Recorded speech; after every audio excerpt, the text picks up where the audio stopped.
Hey guys, welcome back to your channel. Friends, అందరూ ఎలా ఉన్నారు? బాగున్నారని కోరుకుంటున్నాను భయ్య. మీరు బాగుంటేనే కదా నేను బాగుంటాను. ఖచ్చితంగా అందరూ బాగుండాలి. అండ్ సారీ గాయ్స్, అండ్ నేను వీడియోస్ చేయడం కొంచెం లేట్ అవుతుంది, ఎందుకంటే నేను కొంచెం బిజీగా ఉండడం వల్ల వీడియోస్ అయితే పెట్టలేకపోతున్నాను. బట్ ఈ రోజు నుండి డైలీ ఒక వీడియోతో రెగ్యులర్గా మీ ముందుకైతే వచ్చేస్తాను. అండ్ ఈ రోజు టాపిక్ వచ్చేసి ప్రో కబడ్డీ సీజన్ 13లోకి టాప్ 10 రైడర్స్ ఎవరు రాబోతున్నారు, లాస్ట్ టైం వాళ్ళ పర్ఫార్మెన్స్ ఏంటి, వాళ్ళని ఎంత బడ్జెట్ కొనుగోలు చేశారు, అండ్ ఈ సీజన్లో ఏ టీమ్స్ టార్గెట్ చేసే అవకాశాలు ఉన్నాయి, వాళ్ళు ఆక్షన్లో ఎంత బడ్జెట్కి వెళ్ళే అవకాశం ఉందో మనం ఇవాళ వీడియోలో తెలుసుకునే ప్రయత్నం అయితే చేద్దాం. అండ్ ఫ్రెండ్స్, మీరు కరెక్ట్ ఛానల్కి వచ్చారు. ప్రో కబడ్డీ సీజన్ 13 అప్డేట్స్ కావాలన్నా, ఐపీఎల్ 2027 అప్డేట్స్ కావాలన్నా మన ఛానల్ని ఖచ్చితంగా సబ్స్క్రైబ్ చేసుకోండి. మీరు సబ్స్క్రైబ్ చేసినట్టయితే ఇలాంటి ఇంట్రెస్టింగ్ వీడియోస్తో రెగ్యులర్గా మీ ముందుకైతే వచ్చేస్తాను. ఒకవేళ మన ఛానల్ని సబ్స్క్రైబ్ చేయకపోతే మన ఛానల్ మరొకసారి దొరకకపోవచ్చు. ఖచ్చితంగా సబ్స్క్రైబ్ చేసుకోండి భయ్య. అండ్ సబ్స్క్రైబ్ చేయడమే కాకుండా ఈ వీడియోని ప్రతి ఒక్కరు లైక్ చేయండి. మీ ప్రతి ఒక్క లైక్ నాకు ఎంతో ఇంపార్టెంట్. మీరు లైక్ చేస్తే కనుక ఈ వీడియో మరికొంతమందికి అయితే సజెస్ట్ అయితే అవుతుంది. ఖచ్చితంగా లైక్ చేసి అండ్ మీ ఒపీనియన్ అయితే కింద కామెంట్ సెక్షన్లో తెలపండి. ఏవైనా తప్పులు మాట్లాడుంటే కూడా కామెంట్ సెక్షన్లో తెలపండి. నెక్స్ట్ వీడియోలో రెక్టిఫై అయితే చేసుకుంటాను. మరి ఇంకెందుకు ఆలస్యం, let's start the our episode. Number 10, Maninder Singh. Maninder Singh ఈ సీజన్లో ఖచ్చితంగా రిలీజ్ అవుతాడు. దానికల్లా కారణాలు ఏంటి ఇప్పుడు తెలుసుకుందాం. ముందుగా పాట్నా పైరేట్స్ అయితే లాస్ట్ సీజన్లో 20 లక్షలు పెట్టి ఈ ప్లేయర్ని కొనుగోలు చేసింది. అండ్ ఎంత తక్కువ బడ్జెట్కి వచ్చిన తర్వాత ఫ్యాన్స్ అందరూ కూడా చాలా అంటే చాలా షాక్ అయ్యారని చెప్పొచ్చు. నిజం చెప్పాలి అంటే ఈ ప్లేయర్ అయితే లాస్ట్ సీజన్లోనే అన్సోల్డ్ అవుతాడని నేను అనుకున్నాను. ఎందుకంటే సీజన్ 11లోనే ఇతని పర్ఫార్మెన్స్ చాలా వరకు డిప్ అయిపోయింది. బట్ ఏంటంటే లాస్ట్ సీజన్లో 20 లక్షలు పెట్టి పాట్నా పైరేట్స్ అయితే కొనుగోలు చేసింది. అండ్ లాస్ట్ సీజన్లో పర్ఫార్మెన్స్ చూసుకున్నట్లయితే 7 మ్యాచ్లు ఆడగా కేవలం 40 పాయింట్లు మాత్రమే తెచ్చాడు. అండ్ ఇప్పుడు చూసుకున్నట్లయితే మనకి ఫామ్ కావచ్చు, ఏజ్ ఫ్యాక్టర్ కావచ్చు, ఫిట్నెస్ కావచ్చు, చాలా అంటే చాలా తక్కువ అయిపోయింది. అండ్ ఇలాంటి సమయంలో పాట్నా పైరేట్స్ అయితే మనేందర్ సింగ్ని అయితే రిటర్న్ చేసుకోవడానికి అయితే చూడరు. అండ్ ఆ ప్లేస్లో వేరే యంగ్స్టార్ని తీసుకోవడానికి అయితే ట్రై చేస్తారు. మనేందర్ సింగ్ లాంటి స్టార్ ఆటగాడు ఒకప్పుడు పర్ఫార్మెన్స్ అయితే ఇప్పుడైతే చూపించలేకపోతున్నాడు. బట్ ఇలాంటి సమయంలో సీజన్ 13 ఆక్షన్లో ఈ ప్లేయర్ని ఎవరైనా కొనుగోలు చేస్తారా అంటే థర్డ్ రైడర్ ఎవరికి కావాలో ఆ టీమ్స్ అయితే ఖచ్చితంగా మనేందర్ సింగ్ మీద బడ్జెట్ పెట్టే అవకాశం ఉంది. అది కూడా ప్లాన్ బిలోని ప్లాన్ సిలోని. మరి మీరు అనుకుంటున్నారు మనేందర్ సింగ్ ఏ టీంలోకి వెళ్తే బాగుంటుంది, ఏ టీంలోకి వెళ్తే సెట్ అవుతాడు అనుకుంటున్నారు? కామెంట్ సెక్షన్లో ఖచ్చితంగా తెలపండి. నెంబర్ 9, జఫర్ దనీస్. జఫర్ దనీస్ లాంటి ఇరానియన్ స్టార్ రైడర్ని అయితే ఈ సీజన్లో ఖచ్చితంగా ముంబై అయితే రిలీజ్ చేసే అవకాశాలు అయితే ఉన్నాయి. దానికల్లా కారణాలు ఏంటంటే ఈ ప్లేయర్ని మనకి సీజన్ 10లో 68 లక్షలు పెట్టి కొనుగోలు చేశారు. అండ్ ఆ సీజన్లో చాలా అంటే చాలా మంచి పర్ఫార్మెన్స్ ఇచ్చాడు. అండ్ సీజన్ 11లో చూసుకున్నట్లయితే 21 మ్యాచ్లు ఆడగా 88 పాయింట్లు సాధించి పర్లేదు అనిపించాడు. బట్ ఏంటంటే లాస్ట్ సీజన్లో కేవలం 52 పాయింట్లు సాధించి చాలా అంటే చాలా పేలవమైన పర్ఫార్మెన్స్ అయితే ఇచ్చాడు. అండ్ ఈ ప్లేయర్ మీద చాలా అంటే చాలా ఎక్స్పెక్టేషన్స్తో మనకైతే లాస్ట్ సీజన్లో రిటర్న్ అయితే చేసుకున్నారు. బట్ ఏంటంటే అండ్ అతని మీద ఆశలు పెట్టుకున్నందుకు ఆశ నిరాశ అయిందని చెప్పవచ్చు. బట్ ఇలాంటి సమయంలో జఫర్ దనీస్ లాంటి ప్లేయర్ని ఆక్షన్లోకి రిలీజ్ చేసే అవకాశాలు అయితే ఉన్నాయి.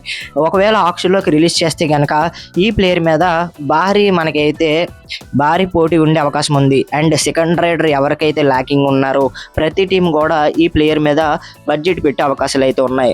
మరి మీరు అనుకుంటున్నారు జఫర్ దనీస్ ఏ టీంలోకి వెళ్తాడు, ముంబై మళ్ళీ రిటర్న్ చేసుకుంటుందా లేదా అనేది కింద కామెంట్ సెక్షన్లో ఖచ్చితంగా తెలపండి, నేను కూడా తెలుసుకుంటాను. నెంబర్ 8, నరేంద్ర కొండల. నరేంద్ర కొండల వచ్చిన సీజన్లో ఒక ఊపని చెప్పొచ్చు ప్రో కబడ్డీ మొత్తాన్ని. అండ్ తమిళ తలవాస్కి ఆడిన ఈ ప్లేయర్ అయితే ఆ సీజన్లో 249 పాయింట్లు సాధించాడు. అండ్ తర్వాత సీజన్లో 195 పాయింట్లు సాధించి అద్భుతమైన పర్ఫార్మెన్స్ ఇచ్చాడు. బట్ ఇలాంటి సమయంలో నరేంద్ర కొండల లాంటి ప్లేయర్ని తమిళ తలవాస్ ఎందుకు రిలీజ్ చేస్తుంది అంటే గత 2 సీజన్ల నుండి అతని పర్ఫార్మెన్స్ అయితే ఏమీ బాగోలేదు.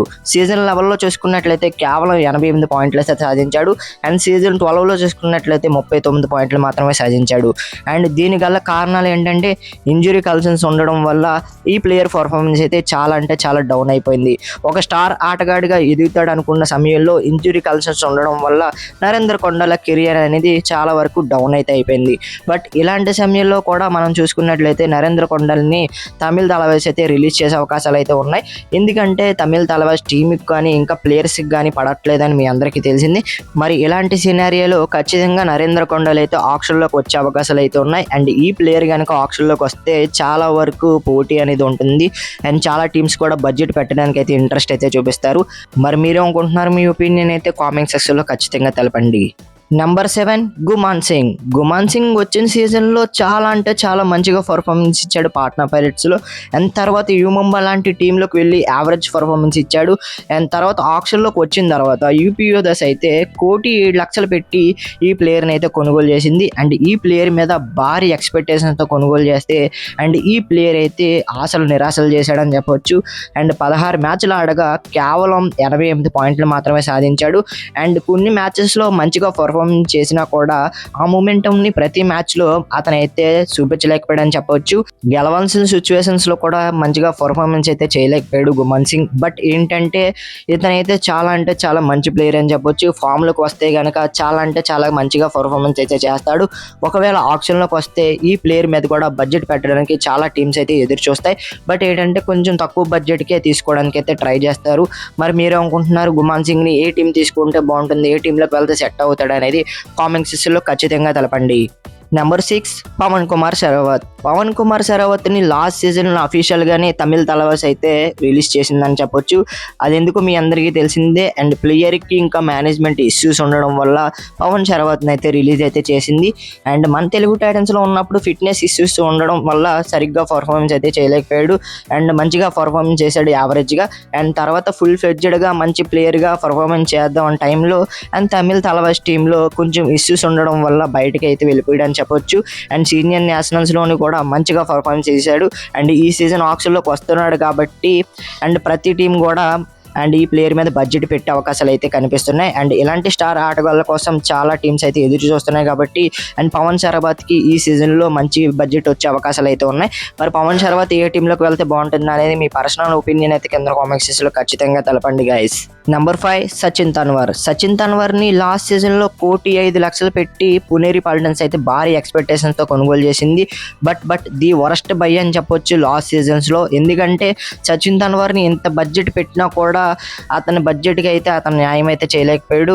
12 మ్యాచ్లు ఆడగా కేవలం 25 పాయింట్లు మాత్రమే సాధించాడు. అండ్ యావరేజ్ ప్లేయర్ ఆడినట్టు కూడా ఆడలేకపోయాడు అని చెప్పొచ్చు. అండ్ సచిన్ తన్వర్ అయితే పూణే టీం మొత్తానికి బీపీ తెప్పించాడని చెప్పొచ్చు. మరి దారుణమైన పర్ఫార్మెన్స్ ఇచ్చాడు పునేరి పల్టన్స్ టీంకి అయితే సచిన్ తన్వర్. అండ్ ఇలాంటి సమయంలో ఖచ్చితంగా పునేరి పల్టన్స్ అయితే ఆప్షన్లోకి వదిలేస్తుంది.